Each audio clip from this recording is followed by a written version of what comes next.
கலைஞர் தொலைக்காட்சி நேயர்களுக்கும் வணக்கம். மன்னர் ஆட்சி முடிஞ்சு மக்கள் ஆட்சி மலர்ந்த குடியரசு தினம் இன்று. இந்த நாளில் உங்கள் அனைவருக்கும் குடியரசு தின நல்வாழ்த்துக்கள். தமிழ் சினிமாவில் எப்போவுமே போலீஸ் ஸ்டோரிஸ், காப் ஸ்டோரிஸ் ரொம்ப பாப்புலராக இருந்திருக்கு. பல முன்னணி ஹீரோக்கள் அதை நடித்து ரொம்ப பிரபலமாக வெற்றியடைய வச்சுருக்காங்க. அதே மாதிரி இந்த அரங்கத்தில் இன்றைக்கி நம்ம சந்திக்கவிருக்கிறது விஜய் சேதுபதி அவர்கள் போலீஸாக நடித்து வெளிவர இருக்கிற ஒரு படம் சேதுபதிங்கிற படம். அந்த படத்துடைய குழுவினரை தான் இன்றைக்கி நம்ம சந்திக்க போகிறோம். வணக்கம். வணக்கம். எல்லாருக்கும் வணக்கம். முதல்ல உங்களுடைய படத்துடைய இசை வெளியீட்டு விழா இனிதே நடந்தேறியதற்கு எங்களுடைய வாழ்த்துக்கள். நன்றி. ஸோ இந்த படத்தில் ரசிகர்களாக நாங்கள் எதிர்பார்க்கறதுக்கு நிறைய விஷயங்கள் இருக்குது சார். முதல்ல டைரக்டர் கிட்ட இருந்து ஆரம்பிக்கலாமா? நீங்கள் விஜய் சேதுபதி அவர்கள் உங்களுடைய பேர் ஒரு ஹிட் பேர் அப்படின்னு சொல்லலாம், ஒரு வெற்றி கூட்டணின்னு கூட சொல்லலாம். இதுக்கு முன்னாடி நீங்கள் ரெண்டு பேரும் சேர்ந்து கொடுத்த படம் பண்ணையாரும் பத்மனியும். இப்போது முற்றிலும் மாறுபட்ட ஒரு படத்தோடு வந்திருக்கீங்க. இந்த படத்தை பற்றி முதல்ல சொல்லுங்கள். அப்புறம் விஜய் அவர்களை ஒரு போலீஸாக நீங்கள் இந்த படத்தில் கொடுத்துருக்கீங்க, அதை பற்றியும் சொல்லுங்கள். இந்த படத்தை பற்றி சொல்லணுன்னா இது ஒரு ஆக்ஷன் த்ரில்லர்னு சொல்லலாம். ஒரு ஆக்ஷன் த்ரில்லர், அதே சமயம் அதுக்கு ஈக்குவலண்ட்டான ஒரு ஃபேமிலி ரொமான்ஸ் அதுவும் இருக்கும் படத்தில். சேதுபதி கேரக்டர் அப்படின்னா, சேதுபதி கேரக்டர் விஜய் சேதுபதி என்னவோ அதுதான் சேதுபதி கேரக்டர். இவரோட கேரக்டர் இவரோட வாழ்க்கையிலேருந்து நிறைய இன்ஸ்பயர் ஆன விஷயங்கள் படத்தில் இருக்கும். ப்ரெடிக்ட் பண்ணுற விஷயங்கள் இருக்காது படத்தில். அடுத்து என்ன வரும்ன்றதை கண்டிப்பாக ப்ரெடிக்ட் பண்ண முடியாது. அன்பிரடிக்டபுளாக இருக்கும். ஏன்னா அது ரொம்ப பெரிய ட்விஸ்ட் அண்ட் டர்ன்ஸ் உள்ள கதை கிடையாது. ஏன்னா இந்த கதை இப்படி மூவ் ஆகி போயிட்டே இருக்கும். படமாக எங்கேயும் போர் அடிக்காதுன்னு நம்புகிறேன். யூஸ்வலாக அப்படி இருக்காமல் இல்லை ஊன்னு கத்திட்டு இருக்காமல் ரெண்டுத்துக்குமே இல்லாமல் சாதாரணமாக இருப்போம். வேலைன்னா வேலை, பழக்கம்னா பழக்கம். அதுதான் அந்த கேரக்டரோட மிட்லைன். பொலிட்டிக்கலாக இல்லை இந்த எம்எல்ஏ அந்த மாதிரி அதெல்லாம் எதுவுமே தொடரலை. இது ஒரு குடும்ப பிரச்சனைக்காக நடக்கக்கூடிய ஒரு விஷயம். அதில் மாட்டின ஒரு வில்லன் போலீஸ்கிட்ட வந்துட்டான். ஸோ அதனால என்ன நடந்துச்சுன்றது மாதிரியான கதை தான் அது. அவன் அந்த ஊரில் பெரிய ஆள். ஸோ அவனுக்கு கீழே வேலை பார்க்குற ஆட்கள்லாம் இருப்பாங்க. அந்த மாதிரி தான் இருக்கும். மற்றபடி ஒரு 4-5 வில்லனை துரத்தி அடிக்கிறது அது கதை அந்த மாதிரி அது கதை கிடையாது. ஒரு மொமெண்ட் நடக்கும். ஃபஸ்ட்டு சீன் தான் கதையோட பிளாட். அந்த சீனை பிடிச்சி அதோட ட்ராவல் பண்ணி கடைசியில் முடியும். அதுக்கான சொல்யூஷன் கடைசி வரைக்கும் கிடைக்கும். அவ்வளோதான். ஸோ ஹீரோ செட்டை தான் அடுத்து கேட்கணும். ஸோ இந்த படத்தில் காப் ஸ்டோரின்னு சொன்னார் அவர். நிறைய எதிர்பார்ப்பு இருக்குது, அன்பிரடிக்டபுளாக இருக்குன்னு சொன்னார். வழக்கமான காப் மாதிரி இருக்காது அப்படின்னு சொன்னார். ஸோ காப்னாலே எல்லாரும் மீசையை முறுக்குவாங்க. எல்லா படத்துலையும் எல்லா ஹீரோஸும் செய்கிறது தான். ஸோ இந்த படத்துலையும் நீங்கள் அதே மாதிரி மீசையை முறுக்கியிருக்கீங்கன்னு தான் தோணுது. முதல்ல ஏன் அப்படி செஞ்சீங்க, அது எங்களுக்கு கேட்கணுன்னு ஆசையாக இருக்குது. ப்ளஸ் அதை தாண்டி இந்த காப் ஸ்டோரி பற்றி சொல்லுங்கள். மீசையை முறுக்க வேணாம் தான் நான் சொன்னேன் நான் அருண்கிட்ட. ஏன்னா தைரியங்கிறது மீசையில் இல்லை அப்படின்னு தான் ஆசைப்பட்டோம். இது படம் ஃபுல்லாக அப்படிலாம் முறுக்கியிருக்க மாட்டோம். சில இடத்துல மட்டும்தான் அது இருக்கும். ஆக்சுவலாக இந்த படம் போலீஸ்காரனுடைய தொழிலும் குடும்பமும் சார்ந்த படம். வெறும் தொழில் பற்றின படம் இல்லை. சாதாரணமாக பார்த்தோம்னா நம்ம நிறைய படங்கள் போலீஸ்காரனோட தொழில் பற்றின படமாக இருக்கும். கடைசியில் கிளைமேக்ஸ் முன்னாடி குடும்பம் எதாவது பாதிக்கப்படுமா அப்படின்னு ஒரு இடம் வச்சு அப்படி போவோம். அது ஆக்சுவலாக பட் இது அப்படி இல்லை. எவ்வளோ ஸ்வீட் எப்படி இருக்கும் சார்? என்னம்மா இந்த கதை எப்படி இருக்கும்? அதான் எவ்வளோ ஸ்வீட்டான ஃபேமிலி. இவன் எப்படி கேஸை ஹேண்டில் பண்ணலாம். ஸோ அந்த கேஸையும் ஸ்ட்ராங்காக ஹேண்டில் பண்ணுவான், ஃபேமிலியும் ஸ்ட்ராங்காக பார்த்துக்கூடிய ஒரு ஆள். ஸோ ரெண்டும் பேலன்ஸ் பண்ண முடியல. பண்ணையாரும் பத்மினியும் பண்ண அருண் தான் சேதுபதி பண்ணியிருக்காருங்கிறது படம் பார்த்தா தெரியும். ரொம்ப அழகான முகம் கொண்ட ஒரு ஹீரோயின் நீங்கள், இனிமையான குரல் கொண்ட ஒரு ஹீரோயின் நீங்கள். ஸோ உங்களை பாட சொல்கிறதா இப்போ பேச சொல்கிறதான்னு எனக்கு தெரியல. டைரக்டர் அண்ட் ஹீரோ சொன்ன மாதிரி நீங்கள் ரெண்டு பேருமே ஒரு ஹிட் பேர் தான். ஸோ மீண்டும் இந்த படத்தில் நீங்கள் இணைஞ்சிருக்கீங்க. இந்த படத்தை பற்றி நீங்கள் சொல்லுங்கள். அவங்க ஸ்டோரி நரேட் பண்ணும்போதே அந்த ஃபேமிலி, ஒரு இன்டென்ஸ் ஃபேமிலி, ஒரு ரிலேஷன்ஷிப் ரொம்ப நல்லா அவங்க நரேட் பண்ணும்போது ரொம்ப இன்ட்ரெஸ்டிங்காக அவங்க சொல்லியிருந்துச்சு. இது போலீஸ் ஸ்டோரியாக இருந்தாலும் அவங்க கரெக்டாக இவங்க ஃபர்ஸ்ட் படம் அண்ட் ஐ வாட்ச் அந்த மூவியும் பார்த்துருக்கு. ஸோ அந்த அவங்க கண்டிப்பாக அது சூப்பராக ஹேண்டில் பண்ணுவாங்க, நல்லா ஹேண்டில் பண்ணுவாங்கன்னு நம்பிக்கை இருந்துச்சு. அண்ட் இந்த படத்தில் அது ஒரு ஹைலைட் என்னன்னா, எனக்கு பேரே இல்லை.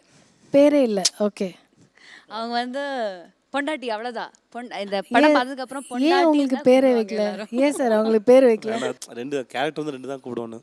ஏய் பொண்டாட்டி ஏய் அப்படின்னு ஒன்று இருக்கும், உரிமையாக இருக்கும். இன்னொன்று குண்டாத்தின்னு கூப்பிடுவோம். கொஞ்சம் புடவெல்லாம் கட்டி கொஞ்சம் குண்டா காட்டியிருப்போம்.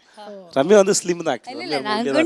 அவங்க ரொம்ப ஸ்லிம் தான். பட் ஆனால் சும்மா கேரக்டருக்காக நாங்கள் படத்தில் சீட் பண்ணிட்டு அது ஒன்று தான். ரைட்டர் சார்ட்ட அடுத்த கேள்வி. வணக்கம் சார். சார் நீங்கள் ஒரு நடிகராக தமிழ் ரசிகர்களுக்கு பரிச்சயம் ஆகிறதுக்கு முன்னாடி மரியாதைக்குரிய ஒரு எழுத்தாளராக நீங்கள் மக்கள் மத்தியில் ரொம்ப பிரபலம், ரொம்ப பரிச்சயம். இந்த படத்தை பற்றி நீங்கள் முதல்ல ஒரு எழுத்தாளராக உங்களுடைய கருத்தை பதிவு பண்ணுங்கள். ஒரு நல்ல கதாசிரியன் கையிலிருந்து வந்த ஒரு படைப்பு எப்படி ஒரு முழுமையான படைப்பாக இருக்குமோ அது மாதிரியான ஒரு கதை இது. ஹீரோ வந்து போலீஸ் ஆஃபீஸரு ப்ளஸ்ஸு ஃபேமிலி விஷயங்கள். நான் இதில் ஒரு டான் கேரக்டர், ஒரு வில்லன் கேரக்டர் மாதிரி. ஆனால் வில்லனாகவே இல்லை. இந்த கேரக்டர் வாத்தியார் கேரக்டர்னு ஒரு கேரக்டரு, ஒரு மெத்த படித்த பேராசிரியர், உத்தராட்ச கொட்டை, நல்ல நெத்தி நிறைய சந்தனம் குங்குமத்தோட ஒரு பெரிய ஒரு ஆன்றோர் சான்றோர் பேரவை தலைவர் மாதிரி இருப்பேன் நான் அதில். இப்போ அருண் வந்து என்கிட்ட வந்து கதையை சொல்லி என்கிட்ட பேச வர்றாரு. சொன்ன உடனே அவர் என்னை ரசித்து அந்த என்னுடைய கேரக்டரை சொல்கிறார்.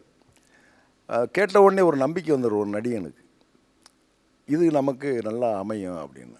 திரும்பவும் சொல்கிறாரு, அப்பா இது இன்னொரு மதையானை கூட்டப்பா உங்களுக்கு அப்படின்னு தான் என்கிட்ட பேசுகிறார். அந்த முதல் சந்திப்புலேயே நான் நம்பினேன் இது இன்னொரு மதையானை கூட்டமாக எனக்கு இருக்குன்னு சொல்லி. ஆனால் அது ஒரு மாதிரி, இது ஒரு மாதிரி. அப்படி ஒரு நல்ல பெயரை நல்ல கொடுக்கக்கூடிய ஒரு கேரக்டர் எனக்கு. மியூசிக் டைரக்டர் கிட்ட அடுத்த கேள்வி. உங்களுடைய இந்த படத்துடைய ஆல்பம் வந்து ரொம்ப சூப்பராக இருக்குது, ஒரு ஹிட் ஆல்பமாக கொடுத்துருக்கீங்க, அதுக்கு முதல்ல வாழ்த்துக்கள். ஸோ இந்த படத்தை பற்றி உங்களுடைய பங்களிப்பை பற்றி சொல்லுங்கள். It's musical movie. அருண் கதை சொல்லும் போது அதான் என்கிட்ட சொன்னார் ஆக்சுவலி. இப்போது யூஸ்வலி ஒரு சீன் வந்து எல்லா சாங்லையுமே பார்த்தீங்கன்னா யூஸ்வலாக ஒரு ட்ரீட்மெண்ட் இல்லாமல் வேறு மாதிரி அதை ட்ரீட் பண்ணலாம் அப்படிங்கிறது அருணோட கான்செப்ட். ஏன்னா அருண் சொல்லும் போது அப்படி தான் சொன்னார். இப்போ போலீஸ் படத்தில் ஒரு போலீஸ் சாங் இருக்குது, அந்த சாங் யூஸ்வலி போலீஸ்க்கு வந்து பயங்கர பிரம்மாண்டமாக அந்த மாதிரி தான் யூஸ்வலி போடுவாங்க. நிவாஸ் நம்ம அந்த விஷயம் பண்ண வேண்டாம், அதை எமோஷ்னலாக ட்ரீட் பண்ணலாம். அதே மாதிரி வந்து ஒரு ஃபேமிலி சாங் அது ரொம்ப எமோஷ்னலாக இருக்கும், அதை ஒரு ஜாலி சாங்காக பண்ணலாம். ஸோ இந்த வில்லன் சாங்க்கு வந்து இப்போ ஹீரோ ஒரு பாயிண்டில் வந்து ஹீரோக்கு வில்லனுக்கு ஒரு இது வரும். ஸோ அந்த இடத்துல வந்து இப்போ யூஸ்வலி ஹீரோஸ்க்கு தான் சாங் போடுவாங்க, இந்த வில்லனுக்கு போடலாம் சாங். ஸோ பேசிக்கலி அந்த மாதிரி தாட் ப்ராசஸே வந்து அந்த வேறு மாதிரி கொஞ்சம் அன்யூஷுவலாக அருண். ஏன்னா பண்ணையாரும் பத்மினியும் படத்தில் கூட எங்களுக்கு ஞாபகம் இருக்குது, வழக்கமாக வந்து ஹீரோ ஹீரோயினுக்கு சாங்ஸ் இருக்கும். அதில் வந்து ஜேபி சாருக்கும் துளசி மேம்க்கும் ஒரு சாங் வச்சுருப்பீங்க. 2 ஃபீல் இருக்கும் அந்த இடத்துல. வில்லனுக்கு சாங் வச்சது காரணம் என்னென்னா அங்கே 2 ஃபீல் இருக்கும். ஒன்று அங்கே ஹீரோ டவுன், இன்னொன்று வில்லன் ரைஸ். நீங்கள் ஹீரோக்கான பேத்தோ ஃபீல்லையும் அதை சொல்லலாம், இல்லை வில்லனுக்கான ஃபீல்னா வில்லன் எடுத்துக்கிட்டேன். பிஜிஎம் தான் வந்து மெயின் படத்தில். ஸோ அதுக்கு தான் கான்சன்ட்ரேஷன் தேவை. அருண் வந்து எல்லா சீனுக்குமே வந்து பயங்கர இன்ஸ்பிரேஷனாக ஏதாவது ஒரு அவுட்புட் கொடுத்துட்டே இருப்பார். ஸோ ஓவராலாக எல்லாரோட சப்போர்ட், ப்ரொடியூசர் எல்லாரோட சப்போர்ட் வந்து இருந்தனால வந்து என்னால் இந்த ஆடியோ இந்த ஆல்பம் நல்ல ஒரு சாங்ஸ் கொடுக்க முடிஞ்சிடும். ப்ரொடியூசர் சார்கிட்ட கேட்கலாம். வணக்கம். உங்களை பற்றி பேசும்போதே ரொம்ப பெருமையாக சொன்னாங்க. So tell us about your association. இந்த படத்தில் நீங்கள் எப்படி உள்ளே வந்தீங்க, இந்த படத்தில் உங்களுடைய பங்களிப்பு? இது எங்களோட முதலாவது படம். அருண்ட கதை வந்து கொஞ்சம் சிறப்பாகவும் சுவாரஸ்யமாகவும் இருந்தது. அப்போ அவருக்கு ஏற்ற ஹீரோவாக தான் விஜய் சேதுபதியை நாங்கள் தெரிஞ்சு இந்த படத்தை உருவாக்கியிருக்கிறோம். ஸோ நான் இதில் வெரி லக்கின்னு தான் சொல்லணும். So the whole team is very nice. So படம் நல்லா வந்திருக்கு. So we are very happy. நாங்கள் ஷூட் வந்து ஒரு காலேஜ் பெர்மிஷன் வந்து கம்மியாக இருந்தது. அப்போ எப்போ ஹாலிடேஸ் நினைக்கிறேன். அதனால் டே நைட் எடுத்துகிட்டு இருந்தோம். டெய்லி 9 to 2 போயிருந்தது. அப்போ வந்து இந்த ஆக்சுவலாக அவர் பார்த்துட்டு ஒன்றும் அவசரம் இல்லை, ஒரு 2-3 நாள் எக்ஸ்ட்ரா போனால் கூட பரவாயில்ல, நீங்கள் எனக்கு கொடுத்த ஷெட்யூலோட அதிகமாக போனால் கூட பரவாயில்ல, ஆனால் நீங்கள் ரிலாக்ஸ்டாக ஒர்க் பண்ணுங்கள் அப்படின்னு சொல்லிட்டு போனால். ரொம்ப ரேர் ப்ரொடியூசர்ஸ் இந்த மாதிரி அமையிறது ரொம்ப ரேர். அண்டு முழுசாக எங்களை நம்பி ஒப்படைச்சது. பின்னாடி நின்று குத்திக்கிட்டே இல்லாமல் இவங்க ஒரு படம் பண்ணி தருவாங்க, நல்லா வரும் அப்படின்னு நம்பினார். ஆக்சுவலாக ஒரு 4 days வந்தார், அப்புறம் போயிட்டார். எங்களை எந்த கேள்வியும் இதுவும் இல்லை. இன்றைக்கி படம் முடிச்சு நான் ஆடியோ அந்த ஸ்டேஜ் வச்சு கேட்டேன், நீங்கள் சந்தோஷமாக இருக்கீங்களா சார்னு கேட்டேன்.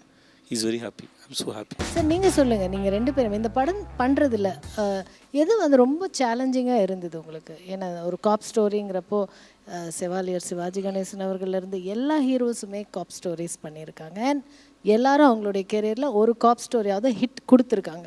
ஸோ கண்டிப்பாக ஒரு ஹிட் பண்ணணும் அப்படிங்கிற ஒரு ப்ரெஷரும் இருக்கும். அட் த சேம் டைம் இவ்வளோ பேர் பண்ணியிருக்காங்க, இவங்க என்னத்தை பண்ண போகிறாங்க அப்படிங்கிற மாதிரியான ஒரு கிரிட்டிக்ஸ் வந்து அந்த மாதிரியும் பார்ப்பாங்க. அது மாதிரி உங்களுக்கு நிறைய ப்ரெஷர்ஸ் இருக்கும் ஒரு காப் ஸ்டோரி நீங்கள் கையில் எடுக்கும்போது.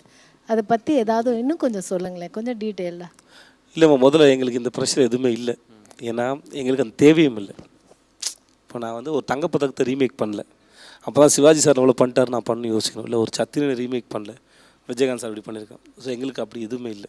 இந்த படத்தோட பெரிய சேலஞ்சாக இருந்ததுன்னா ஹீரோட பேரும் கேரக்டர் பேரும் ஒன்றா இருக்குது, ஒரிஜினல் நேமும். ஸோ இது எந்த வகையிலுமே அந்த சொதப்பல் ஏற்பட்டக்கூடாது மட்டும் ரொம்ப கான்சியஸாக இருந்தது. நாங்கள் ஒரு காப் ஸ்டோரி பண்ணுறோம், அதோட கதை இது, அது தெளிவாக அழகாக வந்துடணும். எங்கள் காப் ஸ்டோரி ஸ்பெஷல் என்ன, இவன் ஒரு கம்பீரமான ஆம்பளை, அதில் அழகான ஒரு குடும்ப தலைவன் ஒன்று இருக்குது, 2 குழந்தைங்கள அப்பா, ஒரு மனைவிக்கு கணவன் அப்படின்னு ஒன்று இருக்குது. இது எல்லா பொறுப்புகளையும் சரியாக சுமந்து கையாளக்கூடிய ஒருத்தன். உங்களுடைய ரசிகர்களுக்கு நீங்கள் என்ன சொல்ல விரும்புகிறீங்க இந்த படத்தை பார்க்குறதுக்காக காத்துட்ருக்க உங்களுடைய ரசிகர்களுக்கு? ஸோ ஏன்னா ஒரு காப் ஸ்டோரி, விஜய் சேதுபதி நடிக்கிறார், கண்டிப்பாக ஏதோ இருக்கும், நல்லா இருக்கும் அப்படின்னு உள்ள வர ஆடியன்ஸ்க்கு. இது வந்து பண்ணையாரும் பத்தியும் பண்ண அருணோட இயக்கத்தில் வர சேதுபதி என்னோடய பேரை தாங்கி வருது. கண்டிப்பாக இந்த படம் வந்து படம் பார்க்க ஒரு ரசிகன் எந்த வகையிலும் ஏமாத்தாது. ஒன்று, படம் விறுவிறுப்பாக போகும். நடுநடுவில் ஃபேமிலி பொசிஷனுங்கிற ஒரு தென்றல் அடிக்கடி கண்டிப்பாக வீசும். அவ்வளோ அழகான க்யூட் ஃபேமிலி இருக்குது. இது ஒரு நல்ல ஒரு ஃபேமிலி என்டர்டெய்னராக இருக்கும்னு நான் நம்புகிறேன். Okay, thank you sir. ரொம்ப நிறைய விஷயங்கள் இந்த படத்தை பற்றி எங்களோட ஷேர் பண்ணிக்கிட்டீங்க. அதில் நிறைய விஷயம் இல்லை நிறைய சொல்லியிருக்கீங்க சார். காப் ஸ்டோரி இப்படி இருக்குமா, அப்படி இருக்காது, இப்படி ஃபைட் இருக்குமா, அது இப்படி இருக்காது, அப்படி நிறைய நம்ம எதிர்பார்க்குற, நம்ம ஒரு மைண்டில் ஒரு ஜட்ஜ்மெண்ட் வச்சு ஒரு மாதிரி நமக்கு தெரிஞ்சதே நினச்சி யோசிப்போம். அது மாதிரி எதிர்பார்க்குற நிறைய விஷயங்கள் இல்லைன்னு சொல்லிகிட்டே வந்து இப்போ எதிர்பார்ப்பை இன்னும் அதிகமாக்கியிருக்கீங்க. ஸோ வந்து இது எப்படி இருக்கும், இன்னும் ரொம்ப சிறப்பாக இருக்கும், ரொம்ப சூப்பராக இருக்கும் அப்படிங்கிற ஒரு எதிர்பார்ப்பு ஆடியன்ஸ்க்கு வந்து கண்டிப்பாக இன்னும் உங்கள் ரசிகர்களுக்கு குறிப்பாக இன்னும் அதிகமாக இருக்கும். ஸோ அதே மாதிரியான எதிர்பார்ப்போட இந்த படம் மிகச்சிறந்த வெற்றி படமாக அமைய எங்களுடைய வாழ்த்துக்கள். Thank you so much. ரொம்ப நன்றி. ரொம்ப நன்றி.